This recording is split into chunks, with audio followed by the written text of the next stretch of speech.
Baik anak-anakku, hari ini kita akan melanjutkan materi masih di tema yang kedua, subtema kedua di PB yang keempat ya. Di PB 4 ini yang diharapkan setelah kita belajar yaitu bisa menjelaskan informasi terkait pertanyaan apa, siapa, di mana, mengapa, dan bagaimana. Kemudian menjelaskan pengaruh kegiatan ekonomi terhadap tingkat kesejahteraan masyarakat. Yang berikutnya menjawab pertanyaan tentang pengaruh kegiatan ekonomi terhadap tingkat kesejahteraan masyarakat ya. Nah, di awal ini ada cerpen ya yang bisa kita baca bersama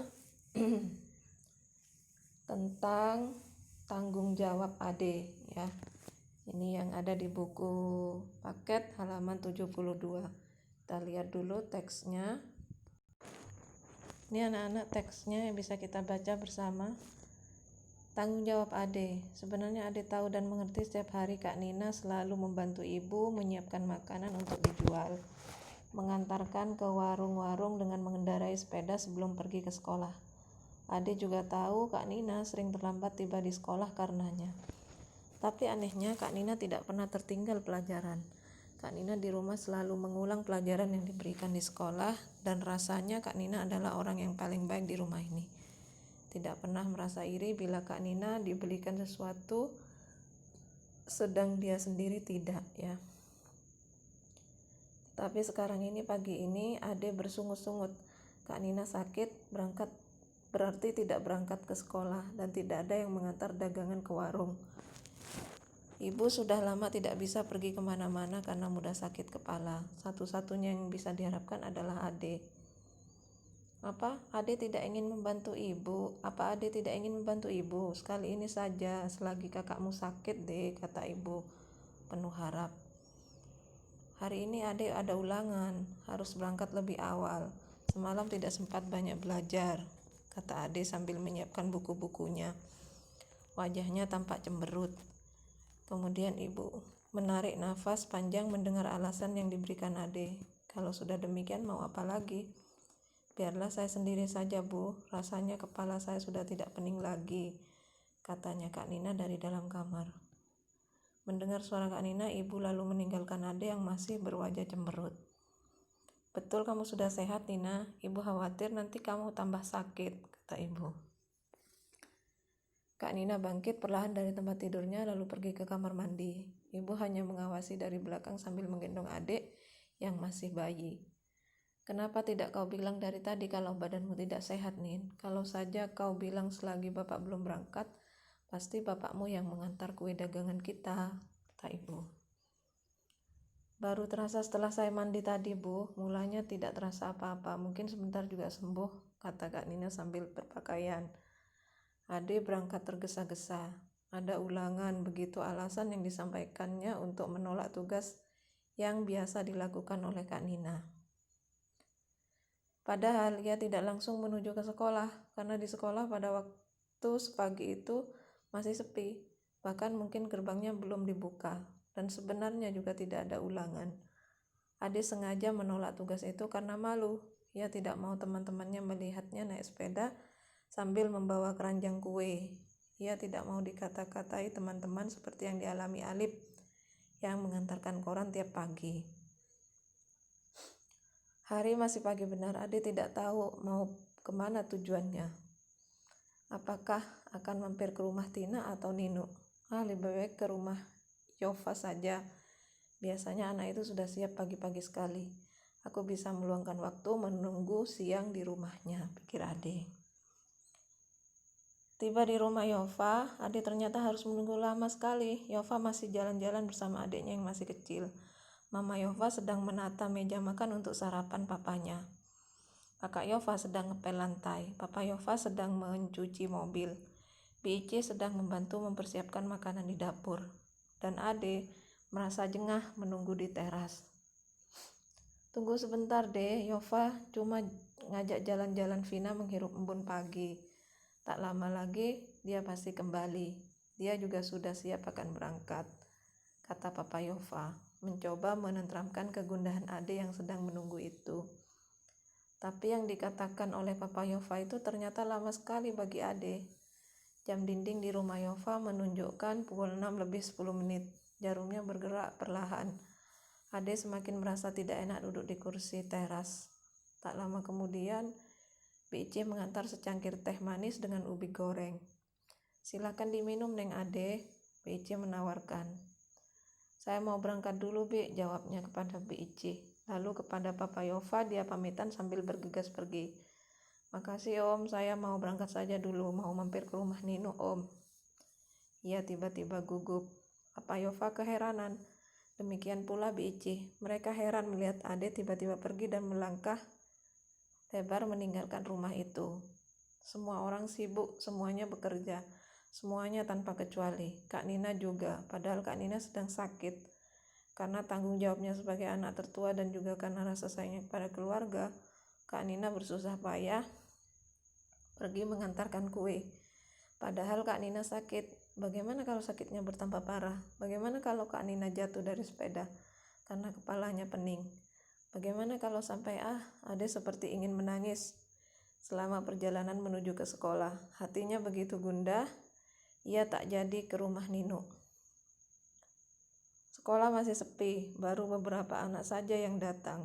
Selama pelajaran berlangsung, Ade tidak bisa memusatkan perhatiannya pada pelajaran.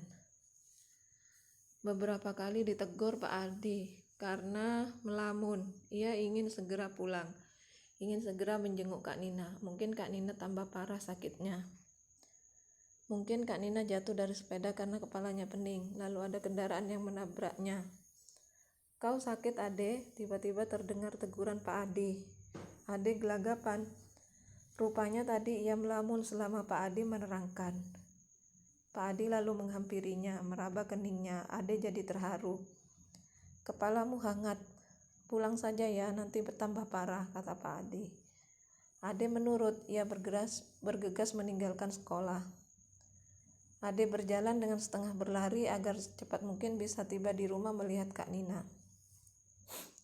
Dengan tergopoh-gopoh ia memasuki rumah. Ibu sampai keheranan melihat sikapnya. Langsung menuju ke kamar Kak Nina. Kak Nina terbaring di pembaringannya. Ade seperti ingin menubruk kakaknya yang sedang terbaring itu. Kak Nina jadi terheran-heran dibuatnya. "Ada apa, Dek? Kenapa kamu tiba-tiba begini?" tanya Kak Nina. "Maafkan aku, Kak. Sebenarnya aku tidak ada ulangan. Aku cuma malu mengantarkan kue itu." Ade langsung menangis. Suaranya jadi tidak jelas terdengar. "Sudahlah, jangan menangis. Yang penting kau sudah menyadari kesalahanmu dan tak akan mengulanginya lagi. Untuk kali ini tidak apa-apa. Kakak memaafkanmu, Dek," kata suara Kak Nina menyejukkan hati Ade, mengobati rasa sesalnya agar tidak berkepanjangan. Nah, keesokan harinya Kak Nina masih sakit. Ade benar-benar melaksanakan apa yang dijanjikan pada kakaknya. Tanpa ragu, Ade menjinjing keranjang kue dengan sepeda. Ia berkeliling mengantarkan kue-kue itu ke warung. Tidak ada yang mengejek, tidak ada yang menggoda, tidak ada rasa malu. Yang ada adalah rasa tanggung jawab yang besar. Nah, setelah kita baca teksnya, kita lihat ada beberapa pertanyaan di sini ya. Siapa saja tokoh dalam cerpen tanggung jawab Ade tadi? Ya. Ada Ade, ada ibunya, ada Kak Nina ya. Ada siapa lagi? Pak Guru, Pak Adi. Kemudian papanya Yova ya. Berapa anggota keluarga Ade? Berapa kira-kira tadi? Tadi ada Kak Nina, ada ayah, ada ibu, Ade, kemudian adik bayinya Ade ya. Berarti 5 ya. Siapa yang biasa mengantar kue setiap pagi ke warung? Ya, Kak Nina ya, yang biasa mengantarkan kue. Apa yang terjadi pada Kak Nina? Kak Nina sedang sakit ya. Bagaimana Ade menolak permintaan itu untuk menggantikan tugas Kak Nina? Yaitu dengan beralasan kalau dia sedang ada ulangan ya. Kemudian pertanyaan ke-6, mengapa Ade tidak mau menggantikan tugas Kak Nina? Kenapa? Karena malu, takut ada yang mengejek. Kemudian yang berikutnya, nomor 7, di mana Ade menunggu sebelum berangkat sekolah? Di rumah Yova ya tadi ya. Mengapa Ade merasa gundah saat berlangsung pelajaran di sekolah? Ya, dia gundah karena merasa bersalah kepada Kak Nina. Takut terjadi sesuatu yang tidak diinginkan pada kakaknya. Yang ke-9, apa yang dilakukan Ade setibanya di rumah tadi? Yaitu tadi apa? Langsung menjenguk Kak Nina dan meminta maaf ya. Kemudian yang terakhir, apa yang dikatakan Kak Nina kepada Ade? Apa? Ya, untuk tidak mengulanginya kembali ya. Untuk tidak mengulanginya kembali. Kemudian kita lanjutkan.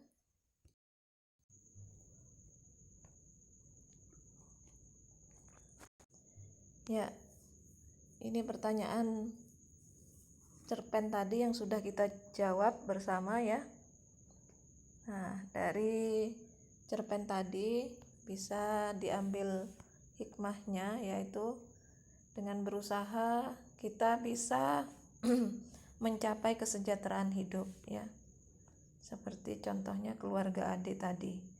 Kemudian dengan berusaha juga kita bisa terhindar dari meminta-minta ya. Kemudian yang berikutnya, usaha menjadi bekal dalam mencapai ridho Allah ya. Itu anak-anak berkaitan dengan kisah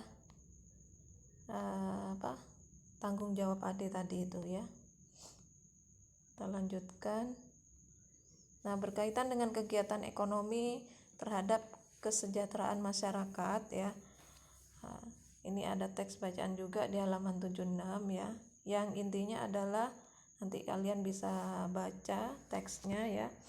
Di dalam teks bacaan itu ada atau dijelaskan tentang 3 kegiatan ekonomi, yaitu tentang produksi, distribusi, dan konsumsi ya. Nah, kita lihat dulu. Nah, ini anak-anakku ya, tentang kegiatan ekonomi. Yang pertama yaitu produksi. Apa itu produksi? Ya, kegiatan produksi adalah kegiatan menghasilkan barang dalam rangka memenuhi kebutuhan hidup ya. Itu produksi. Jadi menghasilkan barang ya dalam rangka memenuhi kebutuhan hidup. Nah, orang yang melakukan kegiatan produksi itu disebut dengan produsen. Nah, contohnya misalnya seseorang yang membuat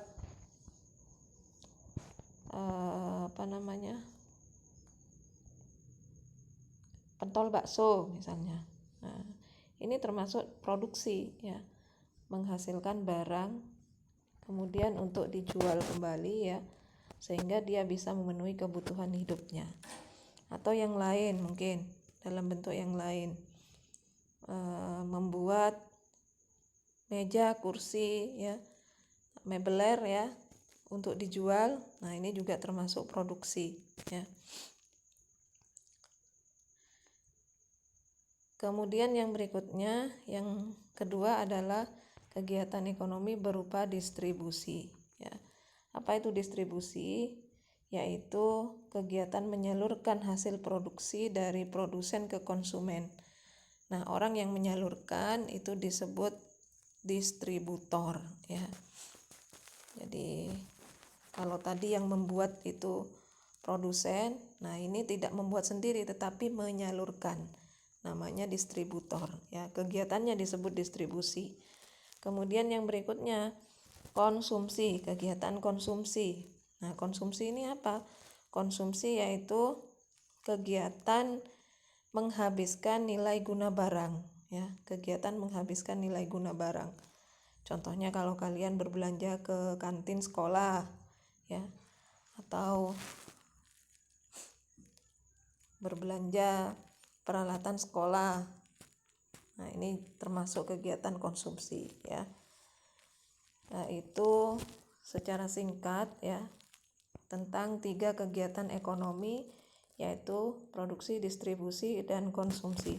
Oh iya anak-anak, untuk konsumsi, orang yang melakukan kegiatan konsumsi disebut dengan konsumen ya.